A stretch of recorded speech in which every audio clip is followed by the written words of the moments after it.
Hello everyone, welcome to my YouTube channel. आज हम एक छोटे से टॉपिक को लेकर आए हैं आपके बीच। इस टॉपिक का नाम है electric potential energy due to a system of charges. यानी कि हम आज फाइंड आउट करेंगे कि पोटेंशियल एनर्जी क्या होगी किसी सिस्टम ऑफ चार्जेस की वजह से। तो सबसे पहले हम यहाँ पर जानेंगे कि पोटेंशियल एनर्जी होती क्या है। तो पोटेंशियल एनर्जी की बात करें तो अगर किसी चार्ज को किसी एक्सटर्नल फील्ड में लेकर आते हैं तो हम जो एक्सटर्नल वर्क डन करते हैं वही एक्सटर्नल वर्क डन क्या कहलाता है? पोटेंशियल एनर्जी कहलाता है। यानी कि सब किसी चार्ज को लेकर आएंगे, कहाँ से? तो इनफाइनाइट से लेकर आ रहे हैं या कहीं से लेकर आ रहे हैं। कहाँ पर लेकर आ रहे हैं? इलेक्ट्रिक फील्ड में लेकर आ रहे हैं। तो जब किसी इलेक्ट्रिक फील्ड में किसी चार्ज को लेकर आते हैं तो वहां पर एक्सटर्नल वर्क डन हम करते हैं, वही एक्सटर्नल वर्क डन क्या कहलाता है? इलेक्ट्रिक पोटेंशियल एनर्जी कहलाता है। अब वो जो पोटेंशियल एनर्जी हमें मिल रहा है उसका एक्सप्रेशन क्या होगा, आइए हम उसको फाइंड आउट करते हैं। तो बात करें अगर हम चार्जेस की तो हमने क्या किया, इनफाइनाइट से, यानी कि हमने क्या किया, इनफाइनाइट से कोई चार्ज लेकर आया।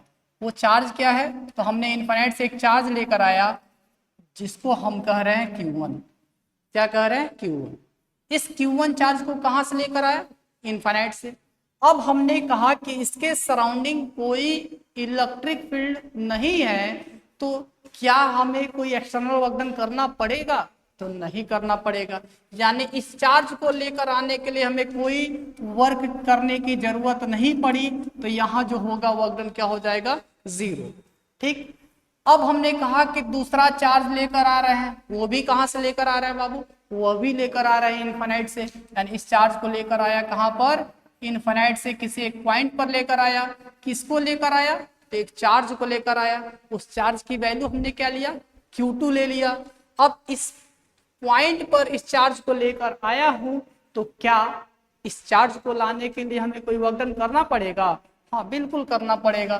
कितना करना पड़ेगा? कितना?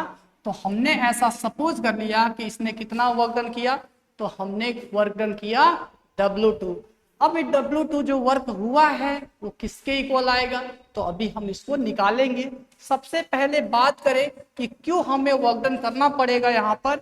तो हम जब Q2 चार्ज को लेकर आ रहे हैं तो हम देख पा रहे हैं कि उसके बगल में Q1 चार्ज रखा गया है और उसका अपना इलेक्ट्रिक फील्ड होगा।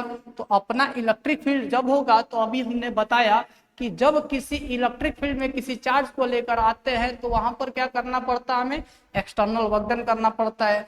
तो इसीलिए हम कह रहे हैं कि यहाँ पर वर्क डन करना पड़ेगा। तो जब वर्क डन करना पड़ेगा तो कितना वर्क डन करना पड़ेगा, अभी हम उसको निकालेंगे। तो सबसे पहले हमने कहा कि Q2 जब चार्ज को लेकर आया, कहां पर लेकर आया? B पॉइंट पर। और पहले वाला चार्ज कहां था? A पॉइंट पर। तो हम पहले क्या कर लेते हैं, इसके बीच का डिस्टेंस मान लेते हैं। कितना? तो हमने सपोज कर लिया इसके बीच का डिस्टेंस कितना है बाबू? R है। ठीक। तो ये जो W2 अब निकालना है वो कैसे निकालते हैं? तो सबसे पहले हम देखें कि इस पॉइंट B पर पोटेंशियल क्या होगा ड्यू टू Q1 चार्ज। यानी कि अब हम निकालने चल रहे हैं कि इस जो Q1 चार्ज है उस Q1 चार्ज से R डिस्टेंस पर कोई पॉइंट B है, उस पॉइंट B पर पोटेंशियल पहले निकाल रहे हैं, वो कितना आ जाएगा? तो अगर हम यहाँ पर निकालें क्या, इलेक्ट्रिक पोटेंशियल कहां पर बाबू? कहां पर? एट पॉइंट बी पर। यानी बी पॉइंट पर हम पोटेंशियल निकालें किसके वजह से बाबू? Due to charge, due to charge Q1 की वजह से। कितना आएगा बाबू? तो हमने पढ़ा है कि जो पोटेंशियल होता है जिस पॉइंट पर निकालते हैं उसका फार्मूला क्या होता है? तो होता है K, और जिस चार्ज की वजह से निकालते हैं वो, और जितने डिस्टेंस पर होता है वो चार्ज से वो पॉइंट, वो डिस्टेंस ले लेते हैं। तो हमने इस पॉइंट पर क्या निकाल लिया? पोटेंशियल निकाल लिया। ठीक। अब हम जो दूसरा चार्ज को लेकर आ रहे हैं कहां से? इनफाइनाइट से। तो जब इनफाइनाइट से किसी चार्ज को लेकर आते हैं तो हमें एक्सटर्नल वर्क डन करना पड़ता है। और वो जब एक्सटर्नल वर्क डन करेंगे तो किसके इक्वल होगा, तो W2 इक्वल हो जाएगा किसके, यहां पर जो पोटेंशियल होगा उसके, और जो चार्ज को लेकर आ रहा है उसके इक्वल हो जाएगा। तो यहां पर पोटेंशियल कितना है बाबू, यहां पर पोटेंशियल है के Q1/R, और चार्ज कितना है ऑलरेडी यहाँ पर Q2, यानी कि जो हमने वहां वर्क डन आया वो क्या मिला हमें, यहाँ जो वर्क डन आया हमें मिल गया के Q1 Q2/R।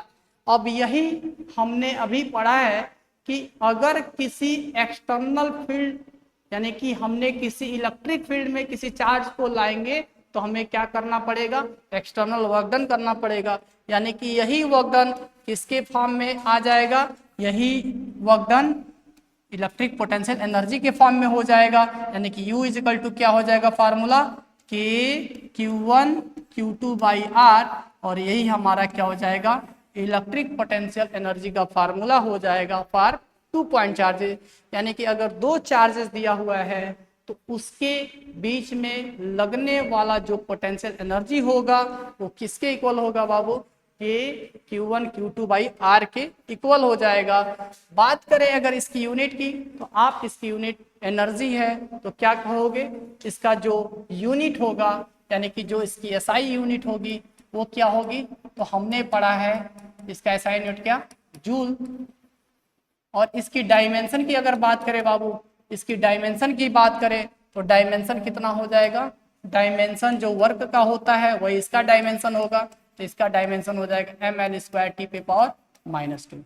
यानी कि हमने एक फार्मूला फाइंड आउट कर लिया कि कोई भी दो चार्ज गिवन हो, उसके बीच का सेपरेशन गिवन हो, तो हम उन दोनों चार्ज के बीच में लगने वाला जो पोटेंशियल एनर्जी होगा हम उसको कैलकुलेट कर सकते हैं बाय दिस फार्मूला।